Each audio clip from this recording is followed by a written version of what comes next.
Welcome to Leading Voices in Federal Contract Management, a series of conversations on Federal News Network with experts across the federal industry about the unique challenges of managing federal contracts and how best to address them. I'm Vanessa Roberts, and today our guest is Rob Burton, a partner in the Government Contracts Group at law firm Kroll & Mooring. Welcome, Rob. Thank you so much, Vanessa. Thank you. Pleasure to be here today with you. It's great. I really appreciate you coming in to talk to us about this today. So let's just start off with a little bit about you, though. Tell us a little bit about your career journey, where you came from, and kind of your in the government role and now outside the government role. Yeah, it's been a long career. So I've been in federal acquisition now, Vanessa, over 40 years. Cannot believe this. And I started my career as an attorney in the Department of Defense, and really was an actual attorney doing federal acquisition related work in the Department of Defense, mainly with the Defense Contract Management Agency and the Defense Logistics Agency. Then I moved to OMB, the Office of Management and Budget, where I served as the Deputy Administrator and the Acting Administrator of the Office of Federal Procurement Policy, which is basically the person who chairs the Federal Acquisition Regulatory Council, the Chief Acquisition Officers Council, and basically sets government-wide policy for acquisition, which was just a really great experience. Now, I am with the Kroll & Mooring law firm in Washington, D.C. It's the largest government contracts law firm in the United States, and I'm working there with government contractors to help them position for business opportunities for, within the federal government, actually help some companies market to the government, which is a little unusual for an attorney. And I then get involved in their current contracts and trying to resolve current dispute-related issues or issues that could result in disputes, trying to work it to resolve it without litigation. So that has been, so I've seen it both from the federal government side and also from the private sector side. And we work with large companies and small companies both. So I've really seen the types of issues and challenges that both large and small companies face with dealing with the federal government. Gives you a great deal of perspective too, having been in the government and now on the other side. You can really tell people, like, this is how it goes down, guys. This is how it works, right? Well, it's really interesting, and yeah, I wish I could go back into the government because I've gained so much experience now in the private sector. 14 years of private sector experience dealing with a wide variety of contractors. And then in the government, I dealt with a wide variety of agencies at OMB, which is really, gives you a very unique perspective. And I tell you, I wish I could go back in the government now and try to fix some things that I didn't realize things weren't working quite the way I thought they were. And I learned that, you only learn that by dealing with individual contractors and seeing the challenges that they face. Well, before we really dive in, talk a little bit about what makes working in the federal government and contracting procurement so unique and different. What are the pain points and the challenges? They are different than the commercial world, and now that you have that other perspective, as you point out, you can see some of those things, right? Well, they become much more apparent. I always knew there was a difference between federal contracting and the commercial world. But boy, I really see the differences now. I think, Vanessa, some of the biggest differences are the contract life cycle and how long it takes in the government. I mean, industry gets incredibly frustrated with how long it takes. And yet the government will come in and say, give me a proposal within 5 days, in putting an enormous amount of pressure on industry. But there's so many unique rules. The government's a totally different animal, right? I mean, they have special rules like termination for convenience. I'm just going to terminate the contract because I want to. Or I'm going to add to the contract and make unilateral changes to it, which you can't do in the commercial world. The government, sure, the government can make unilateral changes. And then, of course, you've got the protest process. You've got GAO that you can go to if you have a problem with respect to how the contract's awarded. There's no dispute GAO or bid protest forum in the commercial world. So this is all very unique rules.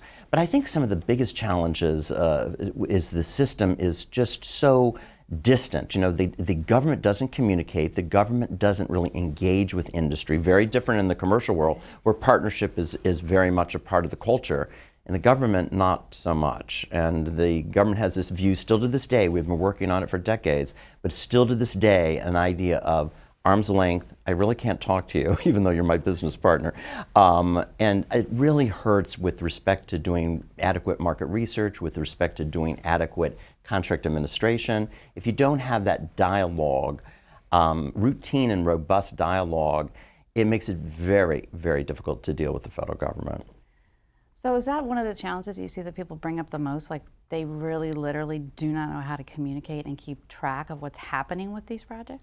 Oh, absolutely, absolutely. I mean, I've been stunned by the lack of communication. It's gotten worse, to tell you the truth, since with the pandemic. People are just less responsive at the agencies. Now, I'm speaking generally. I mean, there are obviously pockets of excellence and some people in the government that are incredibly impressive and incredibly helpful. But there is, probably generally speaking, a lack of robust communication throughout the entire process, from the market research all the way to contract closeout. So I think this is one of the major challenges for the government. And also, the government lacks data. The government lacks data, and they look to you, the contractor, to bring them the data because they don't have it themselves. And it puts a lot of pressure on contractors to make sure they're up to speed, that they have the data available when that report comes in. I mean, that request for a report comes in. The data better be there. These contractors are under enormous pressure to have data at their fingertips for the government folks. That's what everybody asks for now, right? Data, data, data. Talk a little bit about your career. Think about, the different processes, technology, strategic approaches, looking at that. And you mentioned it a little bit just now, the need for data. But how does the maturity of the contract organization affect its ability to really engage with an agency well? Are they at the starting point, they're doing everything on paper and email, or how does that change their ability to interact? Yeah, I've seen this develop more critically just in recent years. The need for contractors to engage with artificial intelligence, quite frankly. I mean, AI is the big term now, artificial intelligence.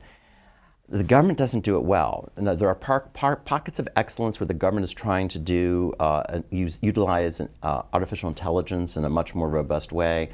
But they're looking to industry, again, to be the model, to be the leader. Mm-hmm. They're looking to industry to be much more efficient than they are, right, and to really provide the robust AI technologies that are now available.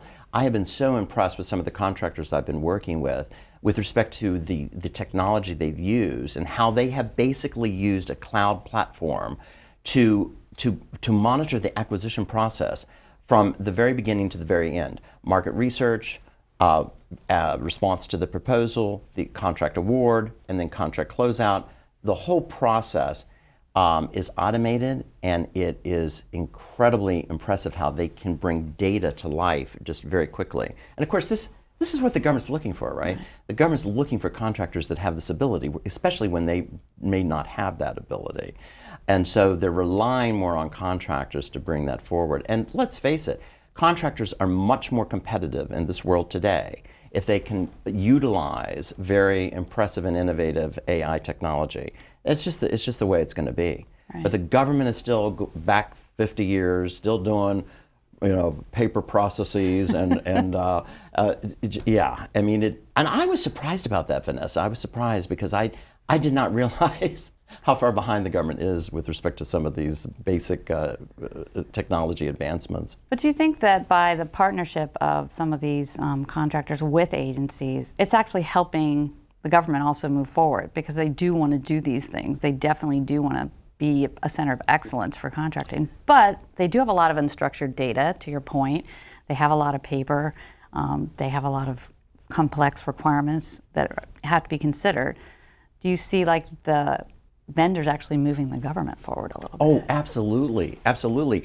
I mean, there are pockets of excellence within the government. For example, there's one agency that has set up an office, an enterprise-wide office, that is focused on AI and trying to automate everything, all the processes within the agency. They're trying to automate and get rid of paper entirely.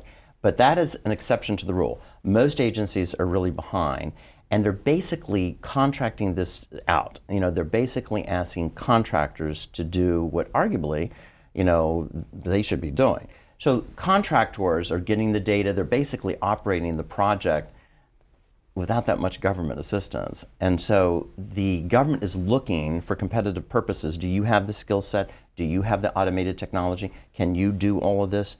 Because we are relying on you. The federal government's relying on you. So does that make it kind of essential to that relationship that you're going to have with these agencies, the ability to really understand this technology, to use new technologies, that you can't any longer not really be playing a more technology game in federal contracting? Oh, it's just, I mean, I think this is so basic in a way, and I get very frustrated when I see contractors that don't seem to get it, that they need to make an investment. They definitely need to be a model for the federal government. I can give you a really good example too, Vanessa, which I find quite interesting. There's one agency which was their purchase card program. They had absolutely everything done by paper still. In this world today, everything was paper with respect to all the purchase card transactions. So from the time they had a requirement all the way through the purchase, all the way through the audit, a year down the road, everything was spreadsheets, everything was in banker boxes up to the ceiling. It was shocking. I mean, I thought, wait a minute, this is incredible. But guess what? They were not alone. They were not alone at all. A contractor I was working with came in, basically gave them an automated solution, said, we're going to use a cloud platform. We are going to basically automate your entire process from the very beginning when you have a desire to make a purchase with a purchase card, and you have to get approvals, internal approvals to make the purchase. And we're going to automate everything all the way through the audit process at the end. Long after the purchase has been made, the audit process is going to be automated. This agency saved so much time, so much workforce time. It was shocking how many hours of work they saved. And a lot of people think, oh, gee, my job's at risk because I don't do all this paper anymore. The government's not going to need me. Not at all true. So what they did with these folks is that they basically allowed them to work on more high-profile, important procurements, if you will, not Right. purchase card transactions. And they had more time to devote to high-impact work and are being utilized in a much more efficient and cost-effective way. And how does that affect the contractor too, the relationship that they now have and the way that they're viewed inside that agency? And does it expand that relationship? Perfect segue. So this particular contractor that I'm thinking about, all of a sudden started getting more work, right? Because this was just one division within the agency. So that division started telling other people about, wow, this contractor automated my entire processing, and look how much time I have saved for my workforce. And that can probably be quantified into dollars, but the bottom line is more time for the workforce, the acquisition workforce in the federal government, which is basically overworked as it is. And so that contractor I'm speaking of now has worked with almost the entire agency because it's spread, and the word spread, that this technology was available and that paper processes could be converted into automated processes with not much trouble. Everybody thinks, oh, it's going to be so hard, it's going to be such a hard transition. Right. What really worked quite well. Also, the margin, I suspect, for the vendor was better too because they were able to do these things faster. So it also benefited them financially, I would suspect. Absolutely, absolutely. So it's a win-win for both the government and the contractor. That's why I'm very excited about the prospects of turning paper into automated technology. I'm Vanessa Roberts on Federal News Network. We'll be back to continue our conversation with our guest, Rob Burton of Kroll and Mooring, in just a minute.